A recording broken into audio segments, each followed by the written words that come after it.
तीसरा दोहा, जब मैं था तब हरि नहीं, अब हरि है मैं नहीं। सब अंधियारा मिट गया, जब दीपक देखा माहे। यहाँ पे मैं क्या है? अहंकार। हरि यानी ईश्वर, भगवान। दीपक क्या है? दिया, जिससे है ना प्रकाश मिलता है। माही का अर्थ है अंदर। अंधियारा, अंधेरा। मिट गया मतलब मिट गया, नष्ट हो गया, किसी चीज का नष्ट होना, है ना। तो अब यहाँ दोहे की बात करेंगे। देखो पहला ही लाइन जो है वो बोलती है, जब मैं था तब हरि नहीं। यानी जब मेरे हृदय में मैं था, कौन मैं? क्या है यहाँ पे? अहंकार था। तब मेरे हृदय में हरि नहीं था, तब मेरे हृदय में हरि नहीं था। देखो बेटा, ये जितने भी संत होते हैं, संत लोग होते हैं, इनके संप्रदाय में ये बात ऐसा जरूर माना जाता है कि ईश्वर को अगर पाना है तो अहंकार का त्याग करना होगा। यानी अहंकार का त्याग करना प्रथम सोपान माना जाता है। यानी पहली जो कहते हैं ना, जैसे नेसेसिटी मानी जाती है अगर आप संत है ना, संतों के संप्रदाय में। तो यहाँ पे कबीर जी कहते हैं कि देखो, जब मेरे अंदर अहंकार की भावना का वास था तो ईश्वर मेरे अंदर वास नहीं करता था। केवल मेरा मन था, उसमें अज्ञान रूपी अंधकार समाया हुआ था। अज्ञान, अंधियारा, है ना। जैसे लिखा है यहाँ पे, सब अंधियारा मिट गया जब दीपक देखा माहे। वो मैं आपको अभी ठहर के समझाती हूँ, पहले फर्स्ट लाइन को ही अच्छी तरह से क्लियर करती हूँ। तो सिंपल, जब मेरे मन में, कबीर जी कहते हैं कि जब अहंकार का जो भाव था मन में था मेरे, तो तब मेरे मन में ईश्वर का वास कतई नहीं था। अब यानी कि आज हरि है मैं नाही, और आज मेरे मन में हरि यानी ईश्वर का वास है, और मैं जो है वो नष्ट हो गया है। यानी मैं, अहंकार जो है वो बिल्कुल नहीं है।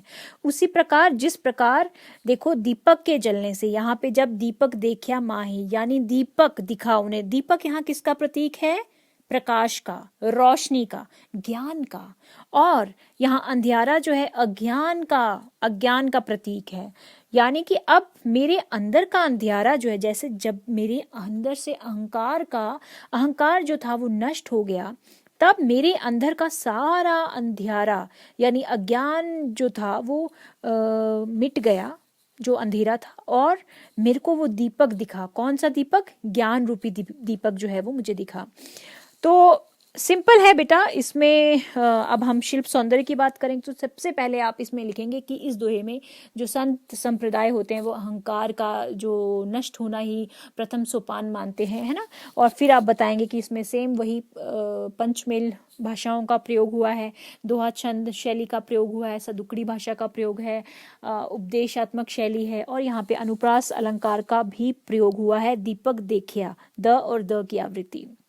तो इसी तरह से अब नेक्स्ट दोहे की बात करेंगे। सुखिया सब संसार है, खोए अरु सोवे, दुखिया दास कबीर है, जागे अरु रोवे। सुखिया क्या होता है? सुख, वैभव, सुख समृद्धि, है ना। खोए का अर्थ होता है भोजन करना, ठीक है। यहाँ पे खोए जो है ये ब्रजभाषा का शब्द है, जो कि जिसका अर्थ है भोजन करना। अरु का मतलब और, दास का मतलब ईश्वर, और दुखिया मतलब दुखी। तो अब यहाँ पे पहली लाइन कहती है सुखी, कबीर जी कहते हैं कि सुखिया सब संसार है, खोए अरु सोवे। देखो कहते हैं, कबीर कहते हैं कि जो लोग जो है ना सांसारिक विषयों में लिप्त हैं, यानी कि लोगों के ऊपर कड़ा प्रहार यानी व्यंग करते हुए कहते हैं कि लोगों ने सिर्फ खाने पीने को और ये जो दिनचर्या है आराम से रहने को ही, फुर्सत में रहना, है ना, इन सब चीजों को ही अपने हृदय से लगाया हुआ है, इसमें ही वह सुखी हैं। और कहते हैं कि मैं दुखिया दास कबीर है, जागे अरु रोवे। मैं जो हूँ बड़ा ही दुखी हूँ। क्यों दुखी है? क्योंकि इनको तो प्रकट, इनको जो वो ज्ञान है ईश्वर का ज्ञान, उसकी इनके मन में है ना वो जाग गया है। तो इन्हें ये जो है आम लोगों से अलग हैं। इनके लिए सिर्फ खाना पीना सोना ही सब कुछ नहीं है। इनके लिए क्या है? इनके लिए ईश्वर की तड़प, ईश्वर के लिए उनके हरि विरह में तड़पना, ये सब इनके लिए मायने रखता है ना। जैसे अगर हम बोलें कि कबीर जी कहते हैं कि सांसारिक विषयों में लिप्त लोगों पर व्यंग करते हुए ये कह रहे हैं कि इन लोगों को किसी चीज से फुर्सत ही नहीं है। वे हरि विरह का को क्या जानेंगे? इनका तो सिर्फ खाना पीना ही है। इसको ये क्या मानते हैं? इनके लिए सत्य यही है, खाओ पियो सो ऐश करो, यही इनके लिए जिंदगी है। कबीर जो है संसार की जो विषय वासनाओं में लीन लोग हैं और ईश्वर भक्ति से हीन देखकर, मतलब ईश्वर भक्ति से दूर लोगों को देखकर इस बात का अनुभव करके वे बड़े दुखी होते हैं कि, और वे मतलब यही देख रहे हैं कि जो लोग हैं इस धारा में चली जा रहे हैं, खाना पीना सब ये है, जबकि जबकि कबीर जी जो हैं वो बड़े दुखी होते हैं लोगों की ये हालत को देख के, क्योंकि वो जान चुके हैं कि सही जो एक मार्ग है वो ईश्वरीय मार्ग है ना। तो यहाँ पे आप बता सकते हैं कि साखी जो है इसमें सदुकड़ी भाषा का प्रयोग हुआ है और दोहा छंद भाषा यहाँ पे जो आप है ना, जागे अरु रोवे का मर्म ये है कि कबीर संवेदनशील राम भक्त हैं। अब देखो जो कबीर जी जो है ना वो राम भक्त हैं और इसलिए उन्हें ऐसा लोगों का जो सिर्फ खाना पीना जो है अडंबर लगता है, तो इसलिए यहाँ पे इन्होंने क्या किया है, कटाक्ष किया है लोगों के ऊपर, यानी व्यंग किया है, व्यंग के माध्यम से लोगों के सोए हुए लोगों को जगाने का प्रयास किया है। नेक्स्ट 5th दोहा है हमारा, विरह भुवंगम तन बसे मंत्र न लागे कोय। देखो यहाँ विरह का अर्थ है वियोग, वियोग होता है दुख, ठीक है, किसी दुख में दुखी होके वियोगी, हाँ। और भुवंगम का अर्थ है सांप, और सांप के पास क्या होता है, गिफ्ट तो नहीं होता ना, जहर होता है, सर्प का विष होता है, सांप का विष जहर होता है। तो मंत्र न लागे कोय, ऐसे यानी कि विरह, जो विरह रूपी दुख लग गया है किसी को, और यहाँ दुख क्या है, सांप का जो जहर, विरह रूपी जो सांप किसी के मन में आके बस गया है, तन यानी शरीर में, तन मन में बस गया है। विरह, विरह होता है दुख, पर कैसा दुख, ऐसा दुख कि जो ये आडंबरों का दुख, ईश्वर का दुख नहीं, ईश्वर के वियोग में नहीं, आडंबरों के वियोग में जो दुख लगा है, वियोग है, विरह जो है।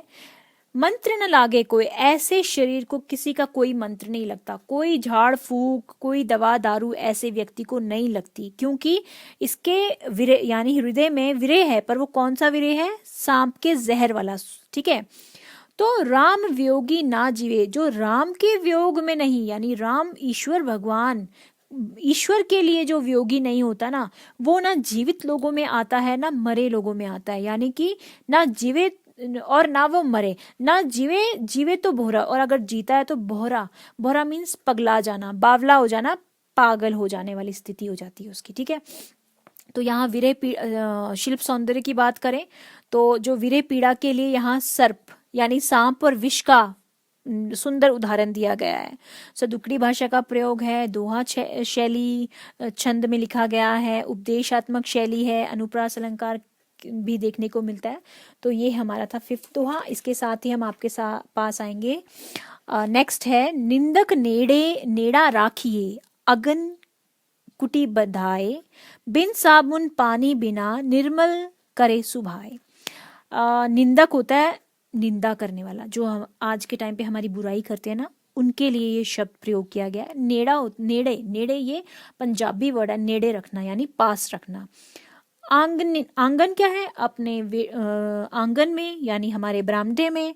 कुटी बनाए, कुटिया बनाकर। साबुन, सिंपल साबुन जो वॉश करने के लिए यूज किया जाता है। निर्मल होता है पवित्र, सुभाय होता है स्वभाव, आपका नेचर। अब देखिए यहाँ पे क्या कहा गया है कि निंदक नेड़े राखिए। निंदक यानी जो हमारी बुराई करता है उसको अपने नेड़े मतलब पास में रखिए। कैसे रखें, आंगन में कुटिया बना के दो उसको, ठीक है। और क्यों बना के दो, अब निंदक को हम अपने पास रखें और उसकी बुराई भी ना करें, मतलब हम उसको बड़े अच्छी तरह से वेलकम करें, ये तो पॉसिबल नहीं है ना। बट यहाँ पे कबीर जी बिल्कुल अलग, हमारी जो आज के हम लोगों के विचार हैं उससे बिल्कुल अलग जाते हुए कहते हैं कि नहीं, जो आपकी निंदा करता है उसको अपने पास रखिए। क्यों, रीजन पता है क्या है, कहते हैं क्योंकि यही लोग होते हैं जो हमें, हमारे हितैषी होते हैं, जो हमारा हित चाहते हैं। क्यों, क्योंकि यही जो हमारे अंदर जो कमियां हैं ना, केवल ऐसे ही लोग जो उन कमियों को दूर कर सकते हैं, क्योंकि वो हमें अवगत करवाते हैं कि आप लोगों में ये कमी है, इसे पूर्ण कीजिए सो दैट आप ऑलराउंडर हो जाएं।